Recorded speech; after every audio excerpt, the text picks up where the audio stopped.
how does a browser work?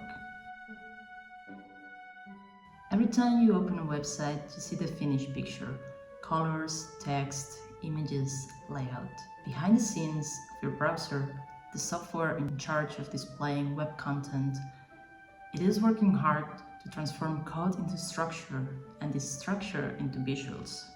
Today, we will discover the process of website rendering in browsers. Hey, I'm Laura and I'm a designer turned into software engineer. I believe that you build something, you need to understand the tools and the materials that you're working with. That's why, if you're interested in building websites, understanding how a browser turns your code into beautiful visuals is key. Today, we will learn more about this process and its four main stages: parsing, tree construction, layout, and painting. Let's start with the first stage, which is called parsing.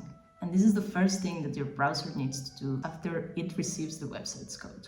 So it will need to take all the HTML, CSS, and JavaScript and turn it into a structure that it can understand. It's basically like a translation or a deciphering of this code. To understand this better, we need to know that the browser then doesn't just read the text, it builds relationships. It will first need to build a structured representation of the content of the website. This is called the document object model, and it will be created after the HTML code.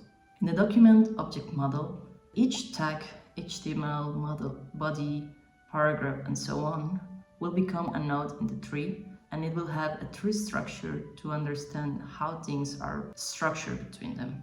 We will do the same with the CSS code or the styling of your website, and we will create the CSS object model, which is also a tree representation of how each node should be styled. If we want to put it into simpler words, the document object model contains the content of the page, the structure, while the CSS object model contains all the information about how it should be styled and how it should look. The browser will use these two object models to bring them together and figure out how the page should look like next. Key takeaway number one is that parsing is building structured representations of HTML and CSS of a website. Once the parsing is done, we go to the second stage, which is constructing the render tree. In this stage, the browser will combine the DOM and the CSS into what's called a render tree.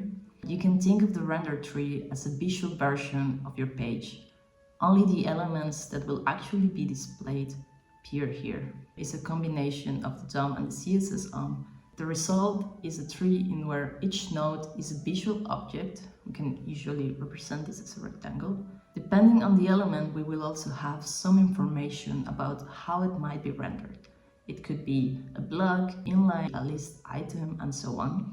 And basically, creating the render tree is how the browser starts to understand not only what is the content of your website, but how it should look. To summarize this stage, the render tree is the visual structure combining content, structure, and style instructions to render a website. Now that the browser knows what to display, it needs to figure out where everything goes. This is called the layout stage, or in some browsers like Firefox, you can also see it being called reflow. Quite important here is that this is the most costly stage of the machine. It needs to do a lot of calculations and math operations. Basically, most of the processing power will go when you're actually trying to build a website. The browser will take the render tree and it will calculate the exact position and size of every element, from the header to the smallest button. Of course, we have to understand that the layout is depending on the screen size.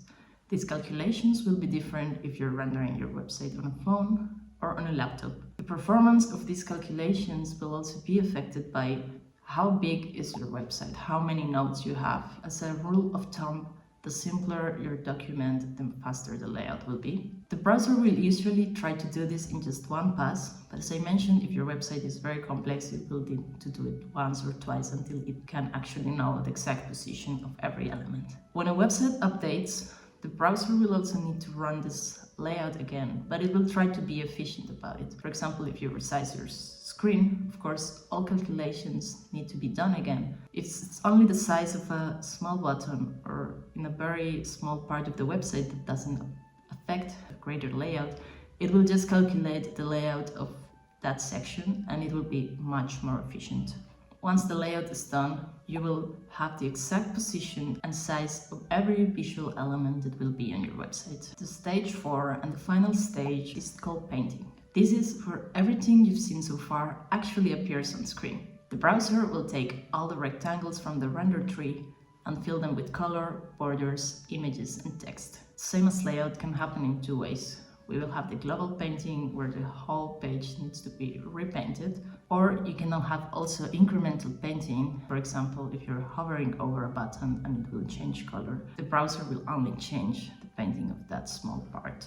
Typical paint order is background color, background image, border, children, and finally the outlines. So if you, for example, have had a div with a background color and then you would add an image that's very heavy, you will probably see the background color first and later the background image will show.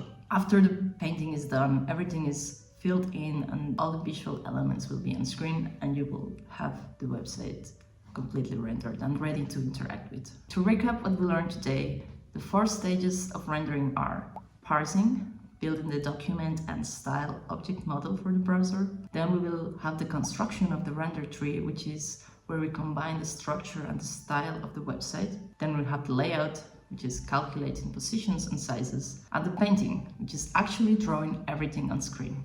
Now, every time you load a website, your browser will go through these stages, and it will be often in milliseconds. If you understand this, you can already avoid many of the hurdles of making websites fast and responsive. If you know how a browser works, then you can build websites that work smoothly and look beautiful.